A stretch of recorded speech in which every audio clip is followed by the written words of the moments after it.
सुप्रभात। हिंदी कक्षा में आपका हार्दिक स्वागत और अभिनंदन। प्यारे बच्चों, आज मैं डॉक्टर आशा आपके लिए व्याकरण का उपविषय लेकर उपस्थित हुई हूँ, जिसका शीर्षक है शब्द। शब्द को हम परीक्षा की दृष्टि से भी समझेंगे कि परीक्षा में किस प्रकार के महत्वपूर्ण प्रश्न आते हैं, शब्द क्या होते हैं, शब्द के भेद कितने होते हैं, कौन कौन से प्रकार के होते हैं और भेदों के भी उपभेद कौन से होते हैं। तो चलिए इसको हम विस्तार से समझना शुरू करते हैं। मैंने यहाँ पर लिखा शब्द। तो शब्द से क्या तात्पर्य होता है कि जब हम एक वर्ण होता है और वर्ण के साथ वर्ण मिला दिया जाता है। तो सबसे पहले जब वर्ण क्या होता है, भाषा की छोटी से छोटी इकाई जिसके टुकड़े नहीं किए जा सकते वो वर्ण कहलाता है। अब यदि भाषा की छोटी से छोटी इकाई लिख दी मैंने क, अब यदि इसके टुकड़े कर देते हैं हम, इसके से स्वर अलग कर देते हैं हम, तो यहाँ पर क क्या हो जाएगा, ये अपना अस्तित्व अधूरा छोड़ देगा। तो यहाँ पर भाषा की छोटी से छोटी इकाई जिसके टुकड़े नहीं किए जा सकते वो वर्ण कहलाती है। और यदि इसी वर्ण के साथ एक और वर्ण मिला दिया जाए, जैसे यहाँ पर मैंने लिखा कमल, तो यहाँ पर वर्ण बन गए तो शब्द बन गया हमारा कमल। तो वर्णों के सार्थक समूह को शब्द कहते हैं। और यही आप ध्यान रखना, वर्णों के सार्थक। तो जो शब्द होता है वो वर्णों का सार्थक मेल होता है। यहाँ पर सार्थक शब्द का प्रयोग क्यों किया मैंने, क्योंकि सार्थक यदि इसी वर्णों को हम उल्टा लिख देते हैं, अलग अलग रूप में लिख देंगे, तो वो कोई उसका अर्थ ही नहीं निकलेगा। तो यहाँ पर शब्द क्या हुआ, वर्णों के सार्थक मेल को शब्द कहते हैं और शब्दों का सार्थक मेल वाक्य बनता है। तो सबसे छोटे वाली जो सीढ़ी होती है वो होती है वर्ण। वर्ण के से मिलकर बना वर्ण, शब्द बना, और शब्दों के मेल से बना वाक्य। तो अब हम यहाँ पर, ये तो समझ में आ गया आपको कि शब्द क्या होता है। अब हम ये देखेंगे कि शब्द के भेद कितने प्रकार के होते हैं और उन भेदों के भी उपभेद क्या होते हैं और उन्हें हम कैसे समझ सकते हैं। तो सबसे पहले आता है हमारा स्रोत के आधार पर। स्रोत के आधार पर शब्द के कितने भेद होते हैं, तत्सम, तद्भव, देशज, विदेशज। स्रोत मतलब होता है उत्पत्ति, कि जो हमारे समक्ष जो शब्द उपस्थित हो रहा है, चाहे वो शब्दकोश में है या पुस्तक में है, हम जिस शब्द को पढ़ रहे हैं, जिस शब्द को देख रहे हैं, सुन रहे हैं, वो शब्द हमारा कहाँ से जन्म लिया है उस शब्द ने, उसके आधार पर शब्द के चार भेद होते हैं। कौन कौन से, सबसे पहला है तत्सम, तद्भव, देशज, विदेशज। अब आप देखो कि इसमें परीक्षा में आपका क्या आ जाएगा कि इसमें आपकी परिभाषा पूछी जा सकती है, इसमें आपके स्रोत के आधार पर शब्द के भेद पूछे जा सकते हैं। अब ये आता है कि तत्सम शब्द दे दिए, उसको तद्भव में परिवर्तित करना आ सकता है। तो ये सारी चीजें हमें पता होनी चाहिए। तो बच्चों ध्यान से सुनो, तत्सम शब्द क्या होता है कि संस्कृत भाषा के जो शब्द हिंदी भाषा में जो के त्यों प्रयोग किए जाते हैं, अर्थात उसमें किसी भी प्रकार का परिवर्तन नहीं होगा, कि जो के त्यों, कि जैसा शब्द है हम उसको उसी प्रकार से ही शब्द में या वाक्य में प्रयोग कर रहे हैं। अब अगर मान लो कि मैं ये लिख देती हूँ यहाँ पर कि मैंने लिखा चंद्र शब्द, तो क्या है वो तत्सम शब्द। मैंने लिखा दधी शब्द, वो हुआ हमारा तत्सम शब्द। मैं लिखती हूँ क्षेत्र, वो हुआ तत्सम शब्द। मैंने लिखा अक्षी, ये हुआ तत्सम शब्द। तो यहाँ पर जितने भी शब्द मैं लिखती जा रही हूँ वो संस्कृत भाषा के शब्द हैं और हिंदी भाषा में जो के त्यों प्रयोग किए जाते हैं वो तत्सम शब्द कहलाते हैं। अब यदि इसके अलावा मान लीजिए अग्नि लिख दिया या फिर आम्र लिख दिया, तो जितने भी जो शब्द हैं वो तत्सम शब्द है, लेकिन हिंदी भाषा में जो के त्यों प्रयोग किए जा रहे हैं। जैसे मैं ये कहूँ कि चंद्रोदय हो गया है, कि चंद्र बड़ा अच्छा लग रहा है, या फिर क्षेत्र में घूम के आइए, या फिर अग्नि का प्रवाह, या कहें कि अग्नि तीव्र है। तो ये जो शब्द प्रयोग किए गए हैं ये तत्सम भाषा के शब्द हैं और हिंदी भाषा में हम इन शब्दों को जो का त्यों प्रयोग करते हैं तो वो तत्सम शब्द कहलाते हैं। अब हम बढ़ते हैं तद्भव शब्द की ओर कि तद्भव क्या होते हैं कि संस्कृत भाषा के शब्द जो हिंदी भाषा में बदलकर प्रयोग किए जाते हैं। वैसे शब्द तो वो संस्कृत भाषा के हैं, लेकिन हम उसे हिंदी में परिवर्तित कर लेते हैं तो वो तद्भव शब्द कहलाते हैं। अब इन्हीं उदाहरणों को ले लेते हैं। मैं चंद्र है, चंद्र को मैं क्या कर देती हूँ, यदि मैं लिखती हूँ इसको चांद तो हुआ तद्भव शब्द। दधी का आ गया दही। अब आता है क्षेत्र का लिख दिया मैंने खेत, अक्षी का लिख दिया मैंने आग, आग के रूप में परिवर्तित किया गया। अग्नि का हो गया आग और आम्र का हो गया आम। यदि मैं करती हूं कि आम्र पल्लव तो हो गया संस्कृत भाषा का शब्द, तो हो गया तत्सम शब्द। यदि मैं लिखती हूं कि आम के पत्ते तो वो हो गया तद्भव शब्द। समझ आया बच्चों कि संस्कृत भाषा के जो शब्द हिंदी भाषा में जो के त्यों प्रयोग किए जाते हैं तो वो तत्सम शब्द कहलाते हैं, और यदि उन्हीं शब्दों को हिंदी भाषा के रूप में परिवर्तित कर दिया जाए तो वो तद्भव शब्द कहलाते हैं। यहाँ पर ऊपर वाली पंक्ति में जितने भी शब्द लिखे हैं वो संस्कृत भाषा के शब्द हैं और उन्हीं को मैंने हिंदी में परिवर्तित कर दिया है, वो तद्भव शब्द है। अब हम आगे बढ़ते हैं तीसरे उदाहरण की ओर। तीसरा उदाहरण क्या है हमारा, देशज। देश मतलब अपना देश या कोई भी देश। ज मतलब होता है जन्म लेना, कि ऐसे शब्द जो किसी देश में जन्मे हैं। देशज के देश में जन्म लेने वाले शब्द वो देशज शब्द कहलाते हैं। तो बच्चों समझ में आया ना कि स्रोत के आधार पर शब्द के चार भेद हैं। कौन कौन से, तत्सम, तद्भव, देशज और विदेशज। अब हम बढ़ते हैं अगला जो शब्द का हम भेद करेंगे उसका हम दूसरे भेद की ओर बढ़ते हैं।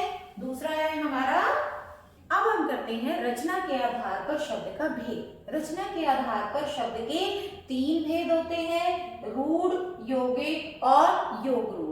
रूढ़ शब्द क्या होते हैं, जो किसी एक शब्द के लिए, जो किसी एक वस्तु के लिए शब्द जो है रूढ़ हो जाते हैं, वो रूढ़ हो जाते हैं। जैसे आप कक्षा में देखिए, आप नजर दौड़ाइए, जैसे मेज है या पुस्तक है या कलम है या खिड़की है, इतने आपको बहुत सारे, या पंखा है, ऐसे अलग अलग आपको शब्द यहाँ पर दिखाई दे रहे होंगे। यहाँ पर आपको वस्तुएं दिखाई दे रही होंगी। तो ये जो शब्द है, जैसे मैंने यहाँ पर क्या बोला कि पुस्तक आपने देखी, खिड़की आपने देखी, कलम आपने देखी, तो इन शब्दों के टुकड़े नहीं हो सकते। कि ऐसे शब्द जो किसी एक वस्तु के लिए रूढ़ हो गए हैं और जिनके टुकड़े करना संभव नहीं है, वो रूढ़ शब्द कहलाते हैं। अब आगे बढ़ते हैं हम यौगिक। यौगिक जैसा कि नाम से ही स्पष्ट है, यौगिक मतलब योग से, कि ऐसे शब्द जो दो शब्दों के योग से बने हैं। जैसे एक उदाहरण लेती हूँ, अपना हम ले लेते हैं विद्यालय।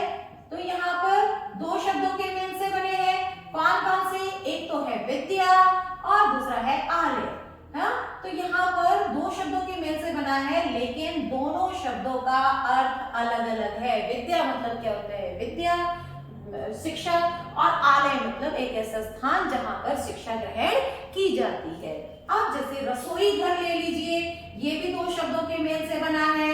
रसोई जमा में घर। रसोई का मतलब होता है कि जो खाना हम पकाते हैं, और घर मतलब स्थान, घर। तो एक ऐसा स्थान जहां पर रसोई पकाई जाती है, उस स्थान का नाम हमने रख दिया रसोई घर। तो समझ आया, यौगिक शब्द क्या होंगे, दो शब्दों के मेल से बनते हैं और दोनों शब्दों के बाद ही उसका अर्थ निकलता है। अब आता है योग रूढ़।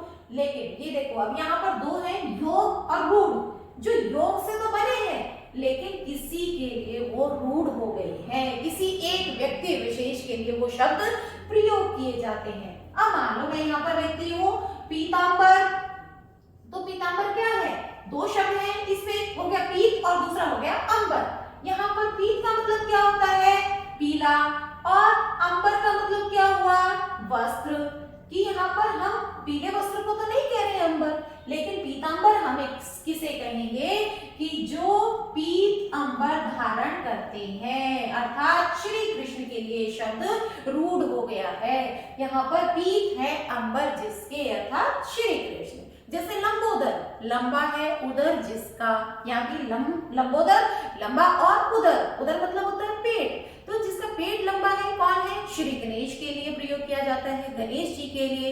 एक और शब्द है जैसे नीलकंठ, नील और कंठ, नील मतलब होता है नीला, कंठ मतलब गला, लेकिन यहाँ पर हम नीले गले को नहीं बता रहे हैं, वो योग से बना हुआ शब्द रूढ़ हो गया है किसके लिए, शिव के लिए, कि नीला है कंठ जिसका अर्थात शिव। तो ये समझ आया बच्चों, रचना के आधार पर शब्द के 3 भेद हैं, रूढ़, यौगिक और योग रूढ़। रूढ़ जो किसी एक व्यक्ति विशेष के लिए या वस्तु के लिए रूढ़ हो गए हैं, यौगिक जो योग से तो बने हैं लेकिन उन्हीं 2 शब्दों के योग से ही मिलता जुलता अर्थ वहां पर प्रकट कर रहे हैं, और योग रूढ़ जो योग से तो बने हैं लेकिन किसी के लिए वो रूढ़ हो गए हैं। अब इसका अगला भेद हम करते हैं व्याकरणिक प्रकार्य के आधार पर। ये वाला बहुत महत्वपूर्ण है क्योंकि आपकी परीक्षा में भी इस प्रकार से प्रश्न पूछा जाता है कि विकारी और अविकारी क्या होते हैं। इसके व्याकरणिक प्रकार्य के 2 भेद होते हैं, नंबर 1 हो गया विकारी और नंबर 2 हो गया अविकारी। विकारी क्या होते हैं कि जिनमें, विकार का अर्थ ही होता है परिवर्तन, कि जिनमें लिंग वचन काल की दृष्टि से परिवर्तन होता है वो विकारी शब्द कहलाते हैं, और जिनमें लिंग वचन काल की दृष्टि से परिवर्तन नहीं होता है वो अविकारी कहलाते हैं। ऐ का मतलब ये होता है बच्चों नहीं, कि और विकार का मतलब हो गया परिवर्तन, कि जिसमें परिवर्तन होता है, और परिवर्तन भी किसकी दृष्टि से, लिंग वचन काल की दृष्टि से जिसमें परिवर्तन होता है वो विकारी शब्द, और जिसमें परिवर्तन नहीं होता है वही लिंग वचन काल की दृष्टि से जिसमें परिवर्तन नहीं होता है वो अविकारी शब्द कहलाते हैं। अब विकारी शब्द हमारे कितने हो गए, संज्ञा है, सर्वनाम है, विशेषण है, क्रिया है। संज्ञा शब्द से आप सभी परिचित हैं कि संज्ञा शब्द कि किसी व्यक्ति वस्तु विशेष स्थान के नाम को, किसी व्यक्ति वस्तु स्थान के नाम को का बोध कराने वाले शब्दों को संज्ञा कहते हैं। संज्ञा के स्थान पर जो शब्द प्रयोग किए जाते हैं वो सर्वनाम, और संज्ञा और सर्वनाम की विशेषता बताने वाले शब्द विशेषण, और जिनसे क्रिया करने का भाव होता है, किसी भी काम को करने या होने का जहां पर भाव आता है वो क्रिया। ये वाले विषय बहुत विस्तार से समझाए जा सकते हैं, लेकिन हाँ यहाँ पर हम क्या कर रहे हैं, हम शब्द कर रहे हैं। तो शब्द के व्याकरणिक प्रकार्य के आधार पर भेद है 2, नंबर 1 है विकारी, नंबर 2 है अविकारी। अब विकारी हुए हमारे 4 संज्ञा, सर्वनाम, विशेषण और क्रिया। अविकारी भी हुए 4, कौन कौन से, क्रिया विशेषण, संबंध बोधक, समुच्चय बोधक, और अंत में है हमारा विस्मय आदि बोधक। कि क्रिया की विशेषता बताने वाले शब्द क्रिया विशेषण, संबंध, क्रिया के साथ संबंध बताने वाले शब्द संबंध बोधक, 2 शब्दों या वाक्यांश को जोड़ने का भाव कराने वाले शब्द समुच्चय बोधक, और दुख शोक आदि घृणा के भाव को प्रकट करने वाले शब्द विस्मय आदि बोधक शब्द कहलाते हैं। अब आपके ये देखो बच्चों कि परीक्षा के संदर्भ में कैसे प्रश्न आएंगे। आपको बहुत सारे प्रश्न दे दिए जाएंगे, जैसे मान लो आपको पुस्तक दे दिया गया, आपको हम दे दिया गया, आपको ऊपर दे दिया गया, बाहर दे दिया, या फिर उफ दे दिया, या फिर और हम शब्द कौन से जोड़ सकते हैं, सुंदर दे दिया, या फिर एक नाचना शब्द दे दिया। आपको परीक्षा में ये शब्द दे दिए गए, मान लो कि ये यहाँ पर ये जो शब्द दिए गए हैं, आपको ये कहा जाएगा कि इसमें से विकारी और अविकारी शब्दों को अलग कीजिए। अब हमें ये देखना है कि हमारे सामने जो शब्द आया है वो कौन सा है, कि वो विकारी है या वो अविकारी है। विकारी शब्द कौन सा होगा, जो या तो संज्ञा होगा, या सर्वनाम होगा, या विशेषण होगा, या क्रिया विशेषण होगा, वो हमारा विकारी होगा। और अविकारी कौन सा होगा, जो या तो क्रिया विशेषण होगा, या संबंध बोधक होगा, या समुच्चय बोधक होगा, या विस्मय आदि बोधक। अब हम इसमें से एक एक शब्द को देखते हैं कि वो कौन सा शब्द है। जैसे सुंदर है, सुंदर कौन सा शब्द है, हमें इस बात की जानकारी होनी चाहिए कि संज्ञा शब्द कौन से हैं, सर्वनाम कौन से, विशेषण कौन से, क्रिया विशेषण, तभी उनको हम वर्ग और श्रेणी के आधार पर उनको बांट सकते हैं कि कौन सा विकारी है और कौन सा अविकारी। सुंदर शब्द क्या हुआ, यह है विशेषण, क्योंकि विशेषता प्रकट कर रहा है। नाचना क्या है, क्रिया की जा रही है, नाचा जा रहा है, तो वो हो गया क्रिया। तो पुस्तक क्या है? संज्ञा शब्द है। हम क्या है? सर्वनाम शब्द है। तो ये जो ऊपर वाले शब्द आ गए ये हमारे विकारी में आ गए, और ऊपर यहाँ पर स्थान का भाव करता है क्रिया विशेषण, बाहर क्रिया विशेषण, उफ बेस में आगे बोधक। तो हम ये परीक्षा में लिखेंगे कि सुंदर, नाचना, पुस्तक और हम जो है वो विकारी शब्द है, ऊपर, बाहर और उफ जो शब्द है वो अविकारी शब्द है। तो यहाँ पर आपको समझ आएगा बच्चों कि विकारी कौन से होते हैं और अविकारी कौन से होते हैं, जिनमें लिंग वचन काल की दृष्टि से। अब आप ये समझोगे, जैसे लेते हैं हम एक शब्द लेते हैं जैसे अच्छा, तो यहाँ पर कैसे परिवर्तित होगा? यहाँ पर लड़की के लिए अच्छी शब्द प्रयोग किया जाएगा, लड़के के लिए वही परिवर्तित होकर क्या हो जाएगा? वो शब्द वो अच्छे के रूप में परिवर्तित हो जाएगा। नहीं, अब हम इसको उदाहरण के माध्यम से समझते हैं। अब मान लीजिए मैंने यहाँ पर लिखा अच्छा शब्द, आप ये सोचोगे कि ये अच्छा कैसे परिवर्तित हुआ? ये तो अच्छा शब्द है, ये तो विशेषण है, ये तो किसी भी प्रकार से प्रयोग किया जा सकता है। तो हम ये कहेंगे कि हम यदि पुल्लिंग के लिए प्रयोग करते हैं तो हो जाएगा राम एक अच्छा लड़का है, वो हो गया अच्छा शब्द। अब यदि इसी को मैं स्त्रीलिंग के लिए प्रयोग करूंगी तो मैं क्या कहूंगी? रमा एक अच्छी लड़की है। हाँ, ये हुआ संज्ञा के लिए, हुआ एक वचन स्त्रीलिंग और पुल्लिंग की दृष्टि से। अब यदि इसको वचन की दृष्टि से करती हूं मैं तो क्या आ जाएगा?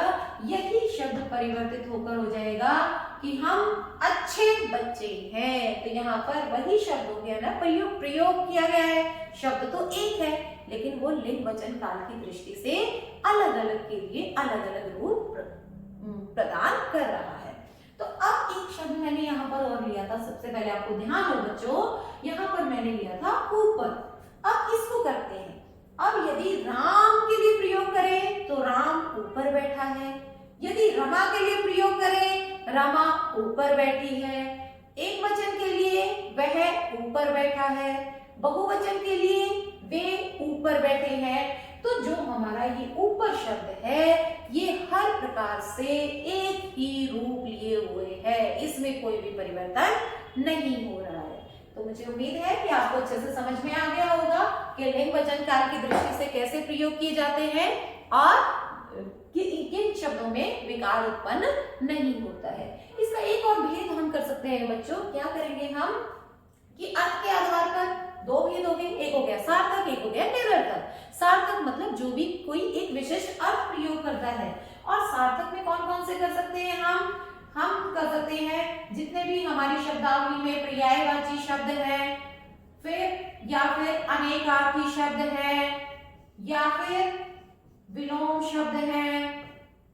ये कि हमने विलोम शब्दों का प्रयोग किया, जितने भी हैं विलोम शब्द हैं हमारे वो इसमें आ सकते हैं। अनेकार्थी है या एक आर्थी है, जितने भी जो हमारी शब्दावली में अलग अलग शब्द प्रयोग किए जाते हैं वो अर्थ के आधार पर हम उसे शामिल कर सकते हैं। लेकिन यहाँ पर मुख्य रूप से देखिए हमने कौन कौन से किए? स्रोत के आधार पर किए, रचना के आधार पर किए, व्याकरणिक प्रकार्य के आधार पर किए, उसमें भी उपभेद है, और अर्थ के आधार पर शब्द के भेद है। तो बच्चों यहीं पर हमारा ये कालज समाप्त होता है, ये अध्याय यहाँ पर समाप्त होता है। आशा है आपको अच्छे से समझ में आ गए होंगे। मिलते हैं एक और नए अध्याय के साथ, तब तक के लिए धन्यवाद।